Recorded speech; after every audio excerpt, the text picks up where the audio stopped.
If it's Monday, the president escalates his fight against the judicial system, now threatening lawyers at major firms who challenge his agenda as the administration appeals another DOJ case to the Supreme Court and battles the courts over his use of wartime authority. Plus, a stunning breach of national security protocol. The White House confirms the president's national security advisor accidentally included a journalist on a text thread with the president's closest advisors. They were discussing highly sensitive war plans on a commercial messaging app. And embattled Senate Democratic leader Chuck Schumer rejects calls to step down. That as progressive leaders in his party, including Bernie Sanders and Alexandria Ocasio-Cortez, fire up their base for a fight and urge a party shakeup.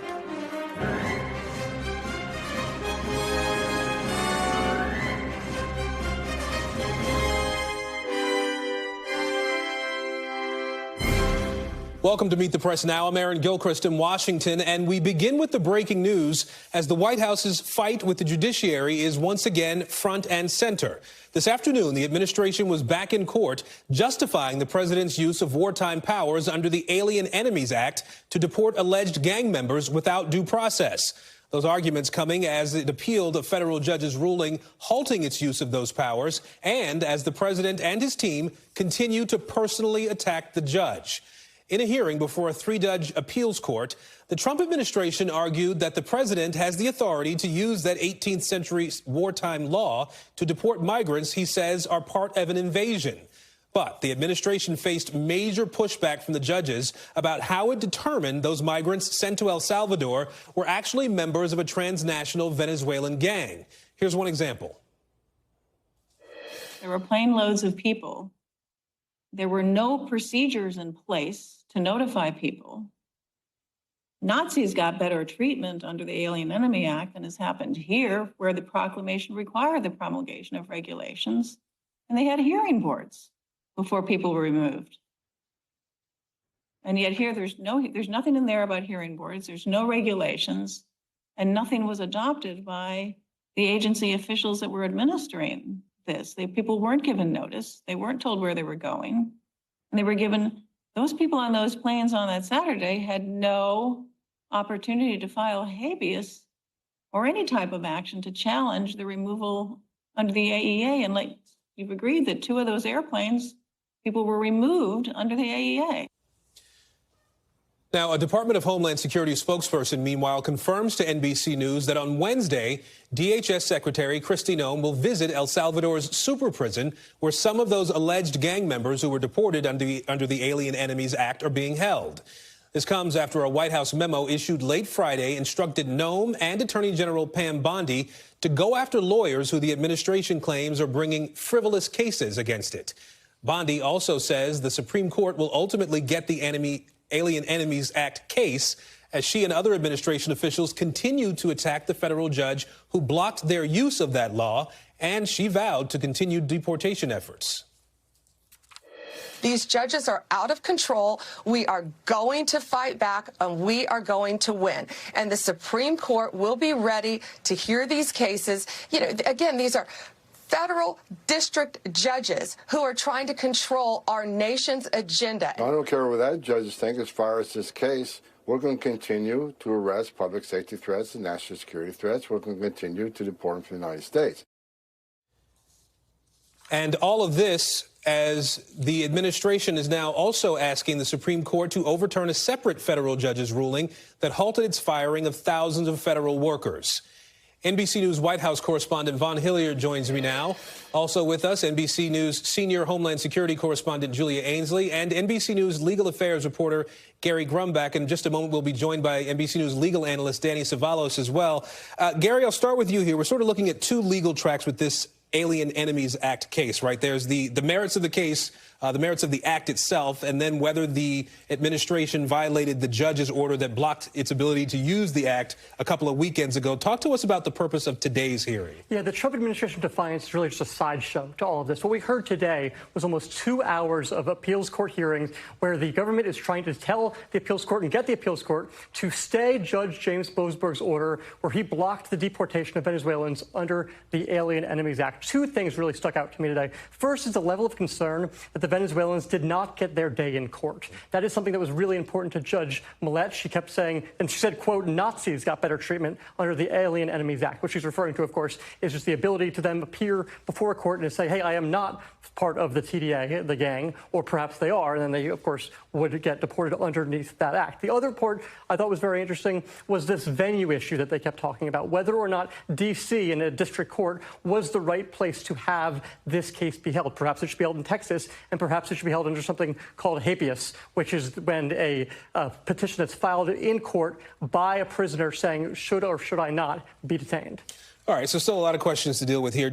And sometimes we listen to these cases, which sometimes go hours long in these arguments, and we try to get an understanding of where the judges might stand on ultimately deciding these things. Any indication from what you heard today on what direction the court may be leaning and when they might actually issue a ruling? So this is a three-judge panel, so not everybody necessarily is going to agree here.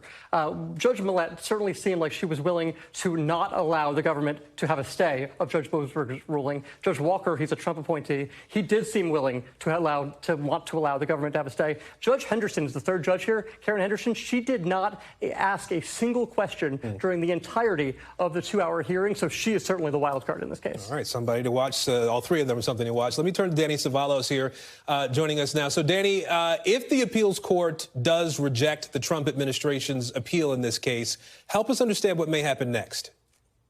So the important thing here is this appeal isn't really about Judge Boasberg's at the district court finding out whether or not the Trump administration defied his order, whether people should be held in contempt. The narrow issue here at the Court of Appeals is really about jurisdiction. And even there are a couple different flavors of jurisdiction. On the one hand, and I just heard Lee Gallant for the ACLU arguing this issue, on the one hand, issues like TROs, temporary restraining orders, are ordinarily not appealable. You have a strange situation here where one side is arguing the TRO, that should not be appealed at all. But yet the other issue, whether or not there's jurisdiction over the issue of the political question. In other words, the Trump administration argues that this is a political question and the courts can't even touch our decision on this issue. I think that argument's a bit of a stretch, and my sense is the appeals court is receptive to the plaintiff's argument here, which is that it's not really the executive's purview to say on their own, subjectively, that something is a political question and unreviewable by the courts. It's for the courts to decide if the courts can't decide it.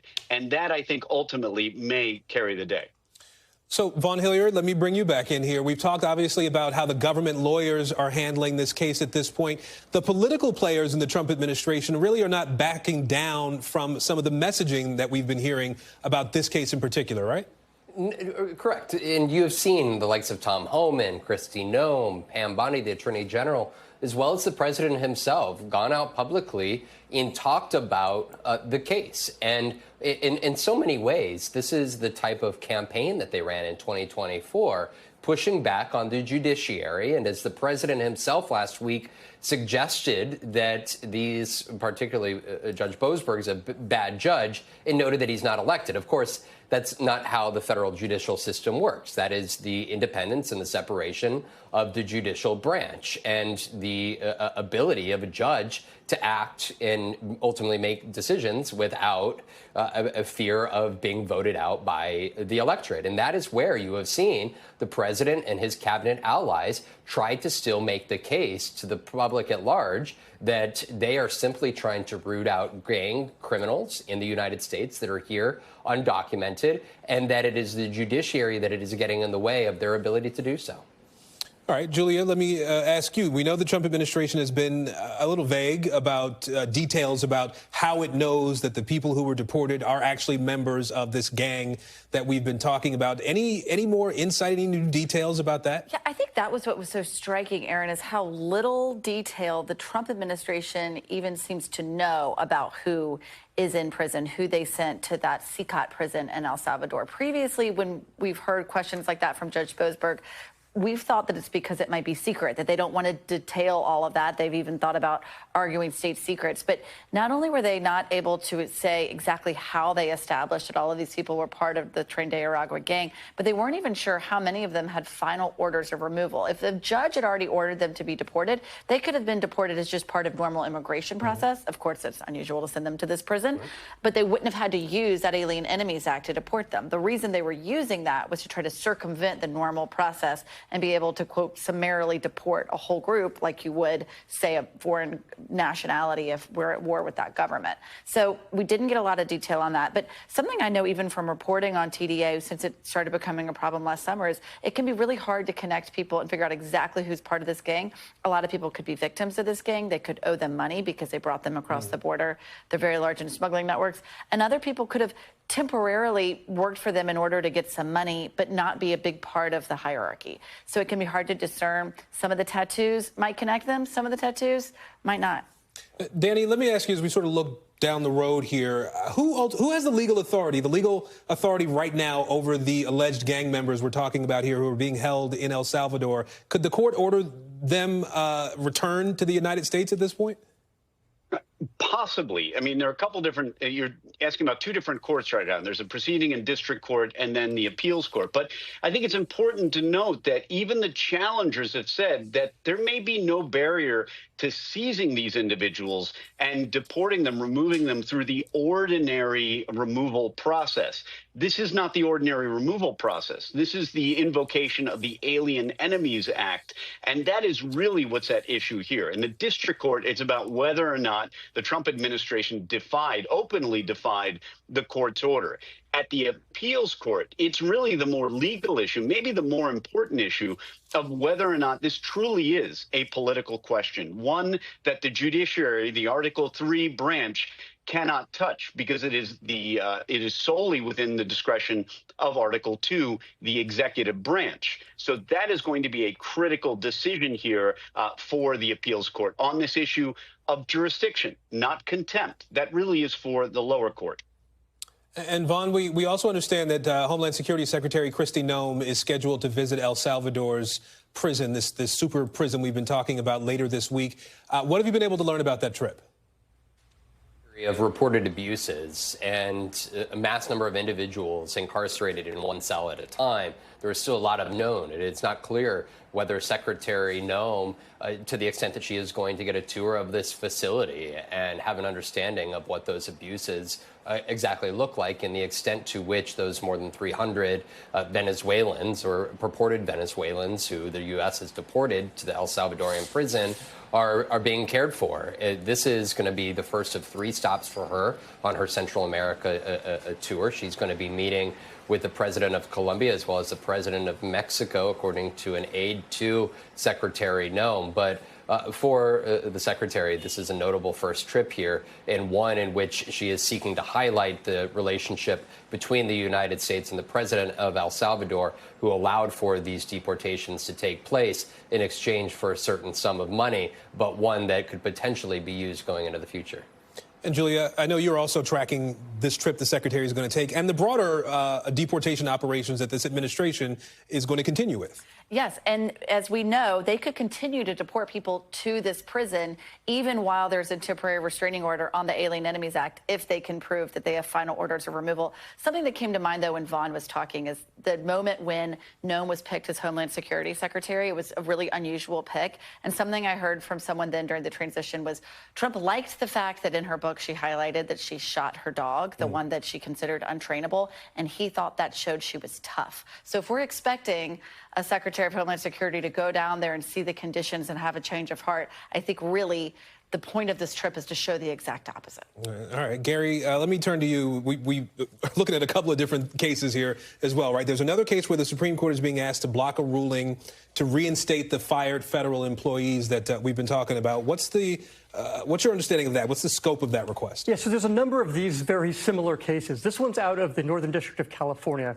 where a judge said 6 departments worth of probationary employees must be reinstated. And it's not just they can be reinstated to administrative leave, which is what a lot of departments did and what the similar Maryland case allowed. This one said you have to fully reinstate them, get their badge access back, get their computers back, get their onboarding completely redone. And so the Trump administration is going to the Supreme Court saying essentially, this lawsuit shouldn't have happened because the wrong people sued.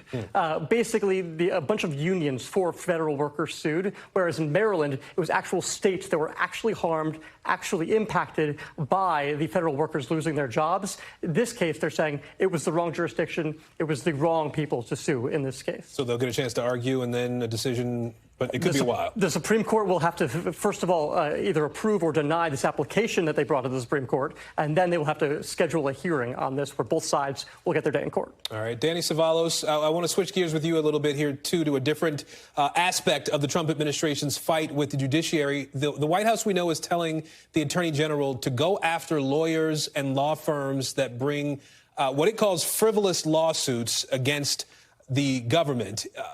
Is it possible to define what frivolous means, or is this really something that's being received as a threat to not take legal action against the government?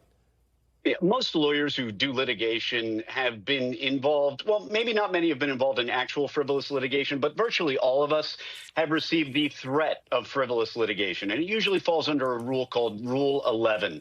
And what happens is one of the litigants says, hey, we think your case is frivolous. But that's the adversarial system. We're sort of hired to say the other side's argument is ridiculous. Rare is it the case that a court determines that a case is actually, in fact, frivolous. And that's the point. It's one thing to allege something is frivolous, for example, under a rule called Rule 11. If you mention Rule 11 to lawyers, they're usually familiar with that being the rule that addresses frivolous litigation. But ordinarily, it is the court that determines ultimately if a case or a piece of litigation is frivolous. It's not for the executive or the litigants themselves to declare frivolousness and then proceed accordingly. So the fact that this is a unilateral determination, presumably it's going to be made about lawyers and their law firms, is problematic. In addition, it is the court that normally decides sanctions for frivolous litigation. It's not the executive that decides that litigation is frivolous and then goes after lawyers and their law firms. So this is deeply concerning. Obviously, I'm biased as an attorney myself. Nobody wants to be doing their job and then suddenly find themselves on the wrong end of DOJ because somebody has determined that what the lawyer's doing is frivolous. So what's your impression then, and what's the impression of the larger legal community or the other lawyers that you talk to about whether this is intended to be a threat or intended to have a chilling effect on lawyers and the potential cases that they may bring on behalf of others against the government? Yeah, here is how sacrosanct I see litigation and the court process. Consider this. The normal rules of defamation, in other words, if you say something false about somebody, you can be sued. They don't apply to things like court filings, and there's a reason for that. We want to preserve the safety, the sanctity of the court process so that you feel free to say things in court that maybe you would get in trouble for saying out in the public square. And the reason for that is to encourage full, frank discussion, litigation in the courts, and so that lawyers like me are not fearful of making allegations in the interests of our clients in court. And that is why this is really going to have a chilling effect against, admittedly, a small, I imagine, subsect of lawyers, those lawyers and law firms that the Trump administration is targeting. But you can imagine that they could expand it to a lot more lawyers. So, yes, this is concerning. Yeah. It's a chilling effect, and it shouldn't be happening. All right, we will leave it there for now. Danny, we appreciate your analysis on this. Vaughn, Gary, Julia, thank you all for your reporting. And up next, a reporter says he was accidentally included on a text message chain where top national security officials were discussing U.S. plans for an attack in Yemen. And later, Republicans face divisions inside their own party about how to advance the president's agenda as Democrats fight among themselves over how to stop it. You're watching Meet the Press now.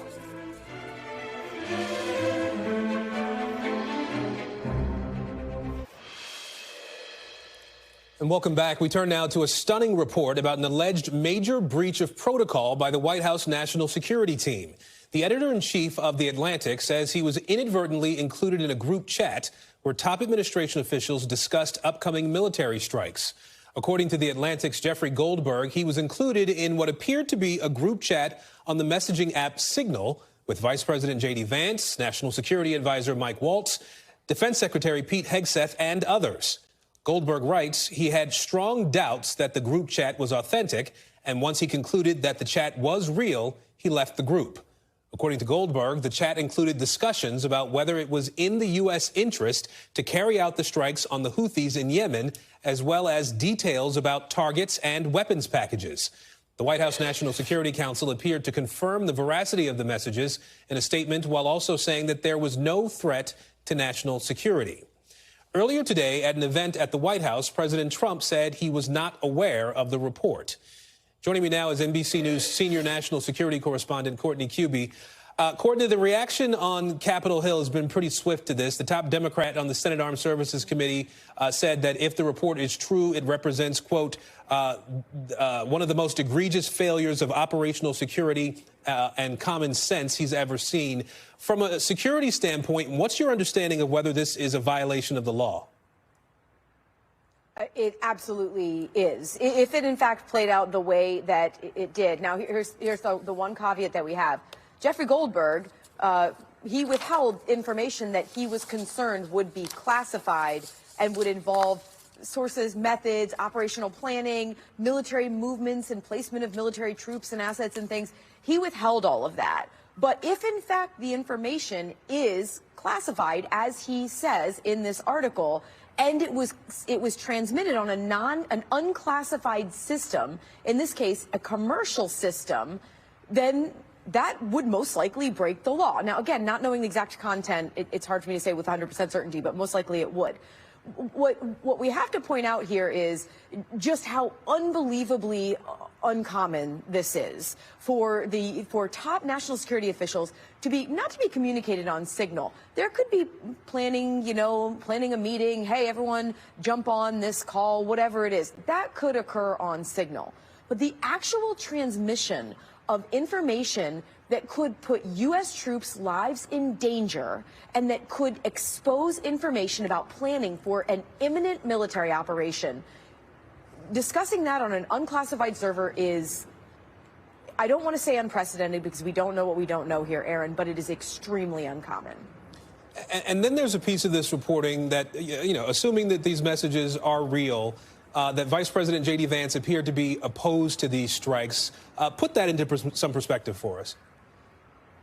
Yeah, and Aaron, that was another piece of this that's sort of getting lost in just how unbelievable this entire story is. And that is there was a little bit of an insight into the policy discussion that occurred behind these strikes. And it actually centered on Europe. Now, the Trump administration has not made any secret of the fact that they want to Europe needs to take more responsibility for their own defense. The U.S. clearly wants to pull back from their support of Europe. Much of the relationship is likely to be more transactional in nature going forward. President Trump has spoken about that. But in this case, Vice President J.D. Vance was talking about not carrying out these strikes against the Houthis right now because it could benefit Europe. And that is because much of the commercial maritime traffic, the shipping traffic that goes through that area that has been disrupted actually is either European or benefits European consumers more so than Americans. So that was an interesting little back and forth there. And then Secretary Hegseth, if in fact that was him on the Signal chat, even called the Europeans pathetic in the fact that they don't step up more for their own defense and their own commerce in this case. So that was an unusual insight into how this goes. But we did actually hear from Vice President Vance's spokesperson from his office about this incident, about this back and forth. And the VP, Vice President Vance, unequivocally supports this administration's foreign policy. A spokesperson said the president and vice president have had subsequent conversations about this matter and are in complete agreement. And that specifically is a reference, again, that appears to be Vice President Vance in this Signal chat saying that he thinks maybe the president doesn't even understand how these strikes on the Houthis are counter to his administration's own policies on Europe, Aaron. One last thing to you, Courtney, here. Has there been a reaction from the Pentagon yet about these messages themselves that were sent from the account that appears to be the Secretary of Defense's? Not at all. We have had absolutely nothing from the Pentagon. We have tried. Secretary Hegseth took off this morning for a trip to the Asia Pacific. We've asked, sent questions for comment. So far, the best we've gotten is people are referring us to the National Security Council for a statement, but we have not heard anything out of the Pentagon on this. Courtney Kube at the Pentagon for us today. Courtney, thank you. We appreciate it. Up next, tens of thousands of people rally with progressive leaders Bernie Sanders and Alexandria Ocasio-Cortez as Democrats debate the future of their party. Plus, Greenland's prime minister calls out American aggression, slamming the Trump administration's push to annex its territory. That as U.S. officials prepare to visit the island nation this week. You're watching Meet the Press now.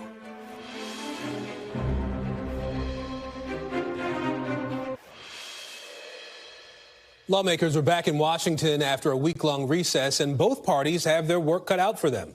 Democrats are still searching for a path forward, with questions swirling around Senator Chuck Schumer's leadership in the Senate. Here's what he told Kristen Welker on Meet the Press yesterday. Look, I'm not stepping down. And let me just say this, Kristen. I knew when I cast my vote against against the government shutdown that it would be there'd be a lot of controversy. It was a vote of principle. You know, sometimes when you're a leader, you have to do things to avoid a real danger that might come down the curve. And I did it out of pure conviction as to what a leader should do and what the right thing for America and my party was. Meanwhile, Republicans in the House and Senate are shifting their focus to funding President Trump's agenda. House Speaker Johnson and Senate Majority Leader Thune are expected to meet with the administration tomorrow to try to get on the same page as they try to maneuver the legislation around Democratic opposition. Joining me now is NBC News Capitol Hill correspondent Melanie Zanona.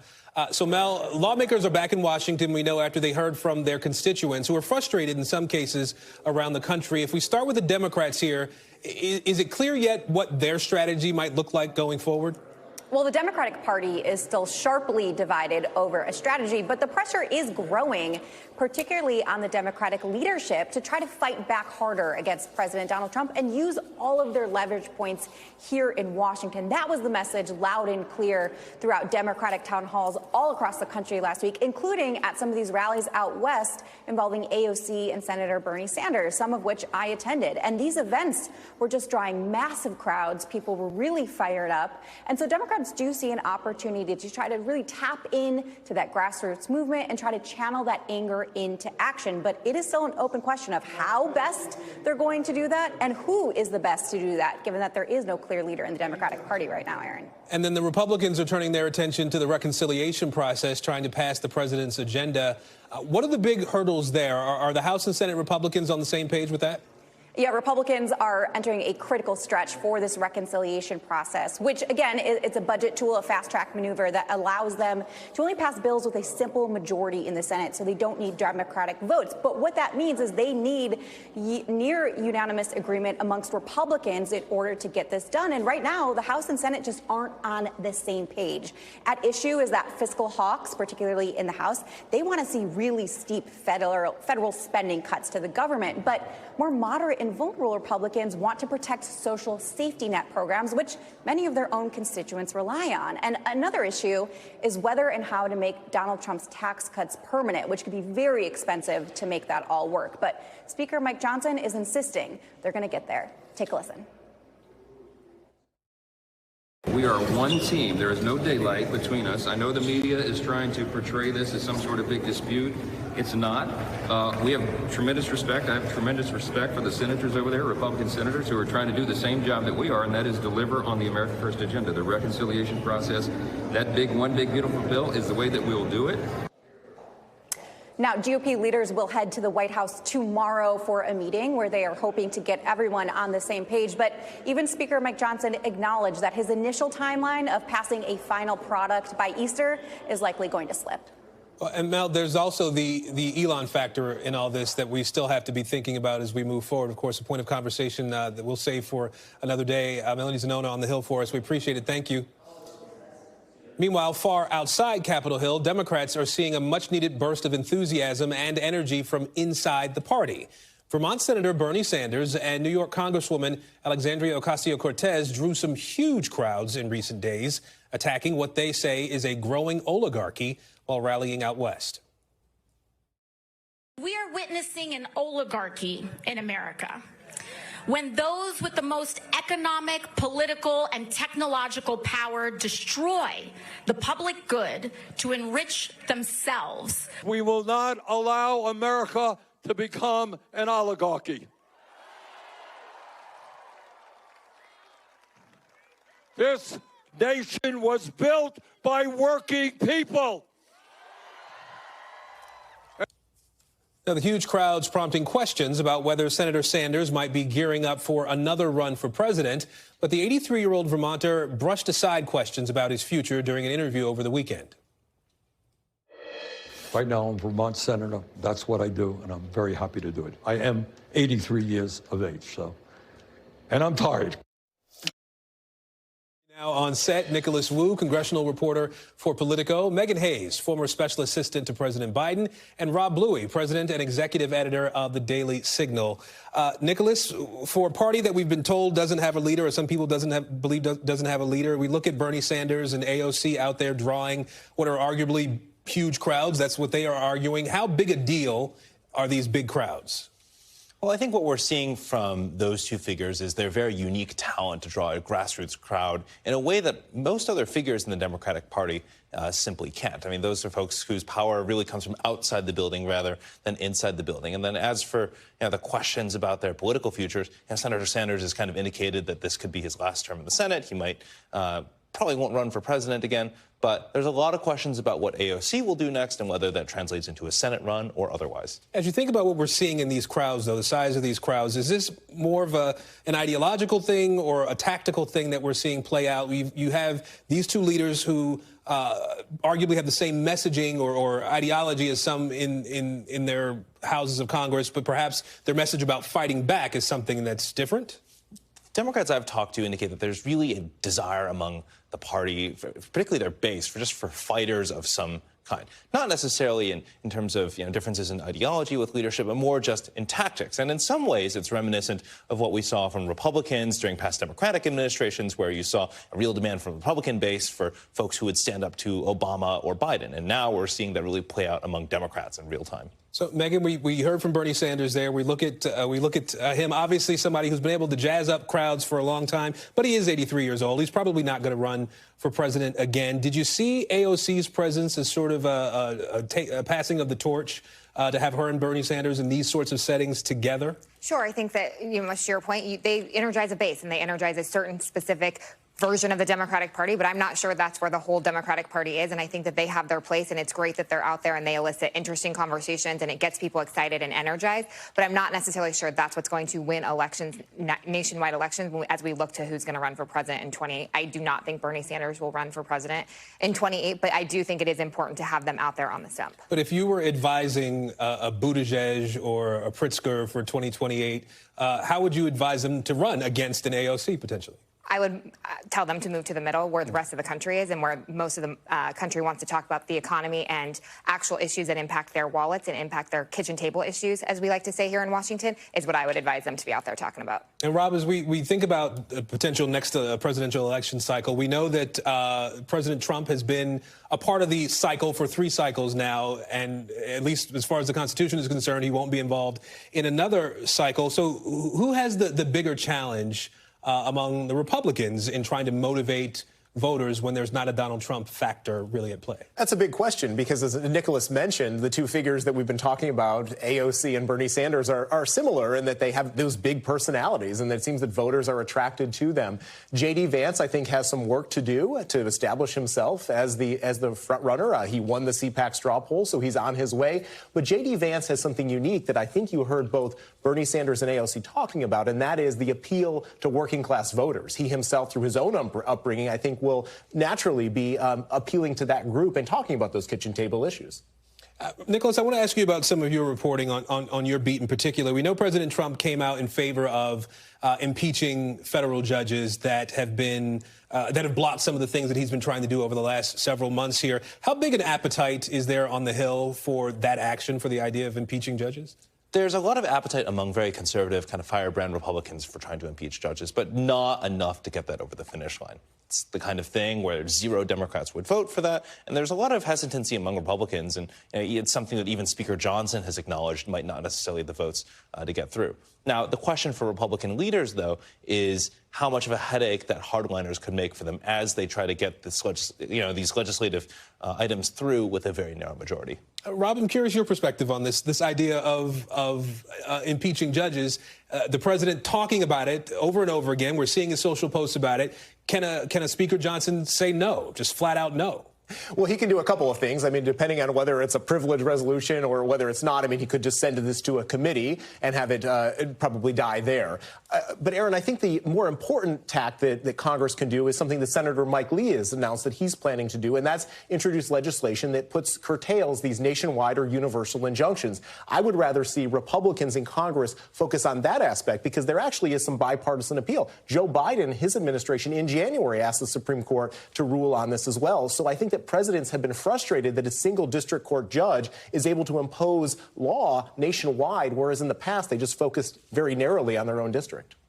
Megan, you agree with that? I mean, is that something you think Democrats would get on board with to some degree? I don't think right now that they're going to do that with the Trump administration. I think maybe in a different administration you might have had some luck. I don't think so they're going to do that in the Trump administration. I think that just gives the executive more power than they're willing to give right now.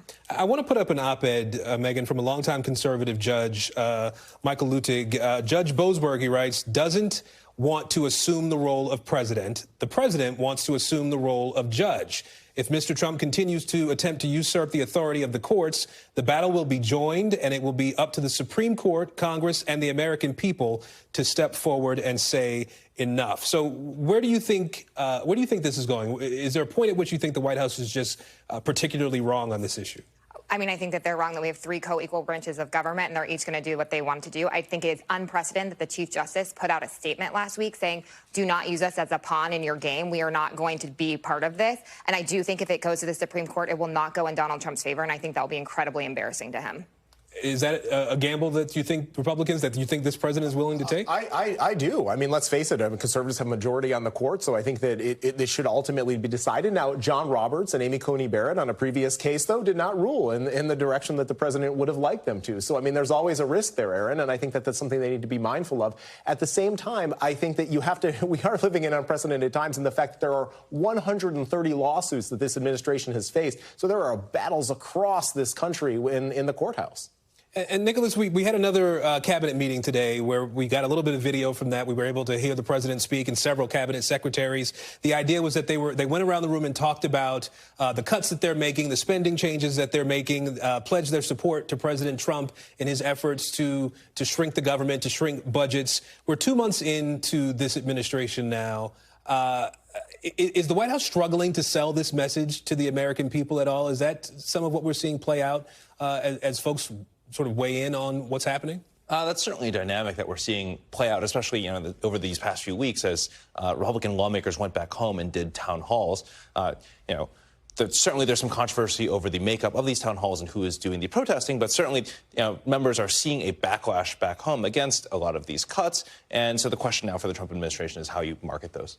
And Elon Musk, Rob, has been a big part of the imagery around these cuts and questions about whether they're too deep or too, just outside of what the American people want. Is Elon Musk still welcome at the table to the point where he's useful, or is there sort of diminishing returns with him? He had a seat at the table today. I mean, he was in the cabinet room, so literally wearing the hat. So I think that, to your previous question, though, where the administration needs to do a better job is making sure that the American people understand that these cuts will affect them in positive ways. The government spending was responsible for the inflation crisis that we experienced in the recent years. And so by reducing the role of government in our lives and cutting back on some of that spending, hopefully that translates into Americans being able to hold more of their money. I don't think a single American that receives Social Security would benefit from them shutting down the Social Security agency. Trump has said he's not going to touch Social Security. But that is not what they are saying, and that's not what the actions are. So I think that will be left to see with some of these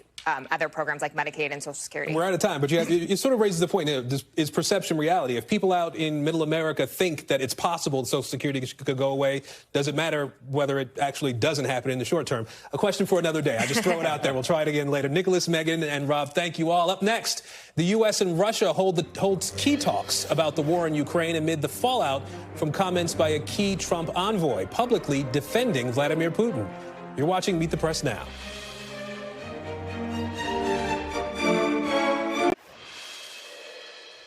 This week, American, Ukrainian, and Russian officials have entered a new round of talks as they work toward implementing a limited ceasefire.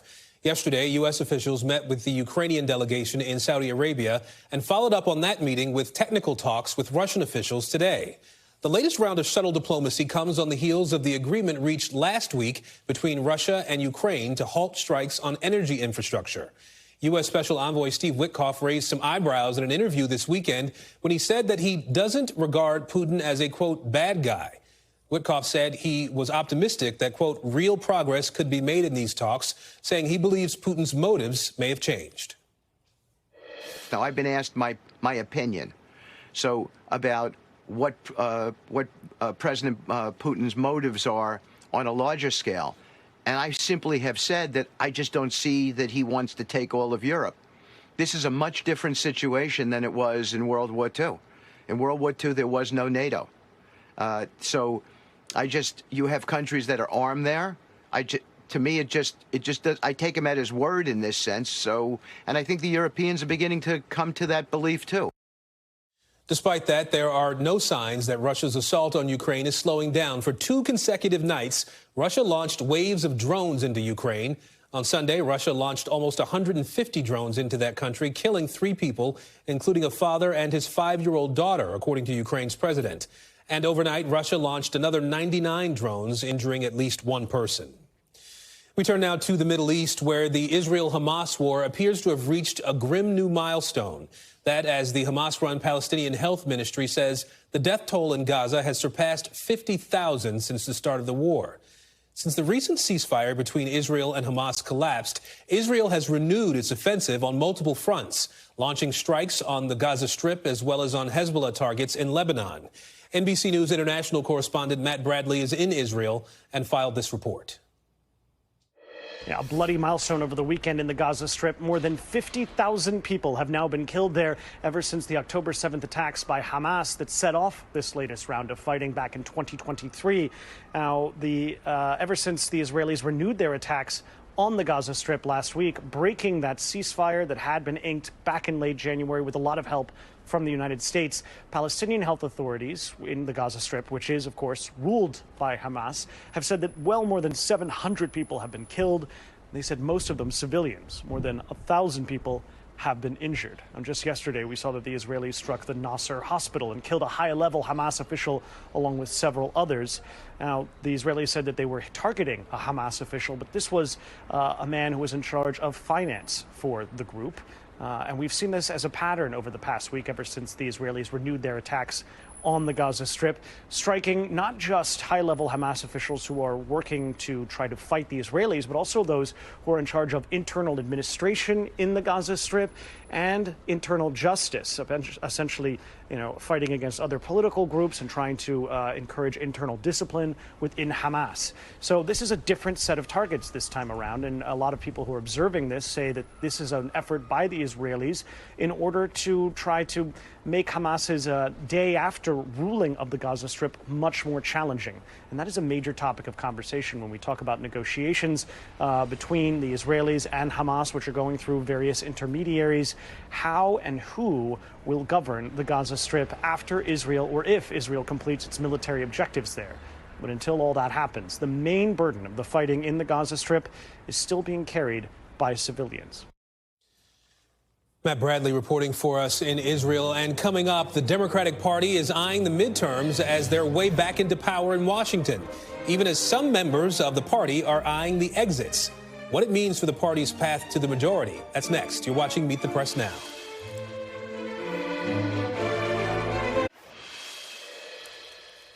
Well, not much unites the Democratic Party right now, but members likely would agree on one thing. Being in the minority with extremely limited power to push back against the president's agenda is not the place they want to stay. But looking ahead to the 2026 midterms, the party's plan to flip the narrow Republican majority in the House is not a clear one by any means. And one of the biggest variables for House Democrats might come down to races in the Senate. And here's why. Democrats are dealing with 3 early retirements in swing or swing-ish Senate seats, with Michigan's Gary Peters, Minnesota's Tina Smith, and New Hampshire's Jeanine Shaheen all retiring. 3 strong potential recruits have emerged in those states, all representing battleground House districts: Kristen McDonald-Rivet, Angie Craig, and Chris Pappas. Now, if those House Democrats run for Senate, It could give the party better odds in those Senate races, but it could also jeopardize 3 key House seats in what's expected to be a very tight race for House control. Joining me now is the expert on all things 2026 Senate, Cook Political Report Senate and Governor's Editor, Jessica Taylor. Jessica, we appreciate you being here to sort of help us understand the lay of the land right now. You have this real conundrum for Democrats right now, right? Pivotal House members who could opt to run for these Senate seats, which could hurt their chances of flipping the House. What's your perspective on this? I mean, I think that if you're a politician, you're always sort of looking for ways to move up. Now, not all of these. You would rather sort of be defending some of these seats in what history tells us should be a stronger midterm year, at least in the House. Now, Angie Craig's seat in Minnesota was once more competitive. It has moved more toward Democrats. I think Chris Pappas, if he runs in New Hampshire, that seat would still be favored for Democrats. It's the Kristen McDonald-Rivet seat. She's one of only a handful of Democrats that won in a seat that Trump won. You know, she was just elected. That's a seat that certainly would become more competitive. It's not limited to just the Senate either. For instance, Jared Golden in Maine, he's another Democrat that represents a district that Trump carried. He's being courted to run for governor. So it is sort of this, it's this musical chairs that's happening. But, you know, what the party hopes, of course, is that there's other strong candidates down the pipeline. But again, you know, history tells us this should be a good year for Democrats. I think there's certainly a very good chance they could flip the House. But the Senate, as we're looking at the calculus, with or without these retirements, it's just very hard for me to see how they get to flipping 4 seats overall, because they've got to defend those seats. Yeah. They have to defend Jon Ossoff in Georgia, and then they still need recruits in Maine and North Carolina. Well, let me ask you this. I mean, so you have Michigan as a toss-up and Minnesota and New Hampshire as lean Democrat. Do you think these House members are really indispensable for Democrats to hold these seats? I mean, in Michigan, Kristen McDonald-Rivet, if she runs, she's not the only. She still faces a very competitive primary, so that's not even a certainty. Haley Stevens, another member of Congress, is very probably likely to run. Now, her seat used to be more competitive as well. It got more solid in redistricting. State Senator Mallory McMorrow, also someone. So, like, that's not a certainty.